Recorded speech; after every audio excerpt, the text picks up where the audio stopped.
বলছেন কুন আলিমান আও মুতাআল্লিমান আও মুস্তামিআন আও মুহিব্বান ওয়ালা তাকুনিল খামিসাতা ফাতাহলাকু আও কামা ক্বালা নবী সাল্লাল্লাহু আলাইহি ওয়াসাল্লাম। তোমরা চারটে তবকার মধ্যে যে কোনো একটা তবকা, চারটে দলের মধ্যে যে কোনো একটা দলের মধ্যে দলের অন্তর্ভুক্ত হও। যদি তা না হও তাহলে তোমরা ধ্বংস হয়ে যাবে, হালাক হয়ে যাবে। নবীজি বলছেন কুন আলিমান, তোমরা আলেম হয়ে যাও।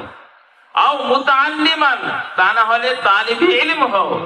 আও মুস্তামিআন, তা না হলে তোমরা ইলমের কথা শুননেওয়ালা হও।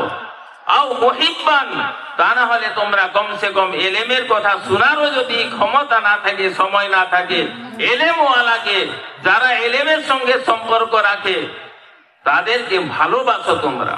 ওয়ালা তাকুনিল খামিসাতা ফাতাহলাকু, তোমরা পঞ্চম ব্যক্তি হয়ে না, তাহলে তোমরা ধ্বংস হয়ে যাবে। সেই জন্য ভাই দোস্ত বুজুর্গ, আমরা যারা এখানে উপস্থিত হয়েছি, হয় আমরা আলেম হওয়ার চেষ্টা করি, আমরা নিজেদের ছেলেকে আলেম বানাই। নিজেরা তো বয়স হয়ে গেছে, আলেম হওয়া সম্ভব নয়, তো নিজের ছেলেকে আলেম বানানোর চেষ্টা করি।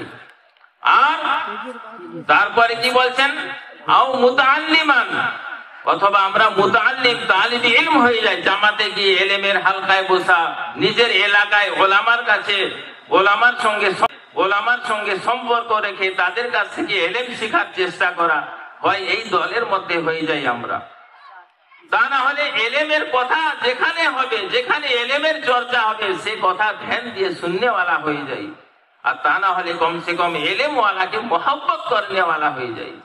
এই চারটে তবকার মধ্যে, এই চারটে গ্রুপের মধ্যে যদি আমি না থাকি, আল্লাহ নবী সাল্লাল্লাহু আলাইহি ওয়াসাল্লাম বলছেন ওয়ালা তাকুনিল খামিসাতা, তোমরা পঞ্চম দলের অন্তর্ভুক্ত হয়ে যেও না, ফাতাহলাকু, তাহলে তোমরা হালাক হয়ে যাবে।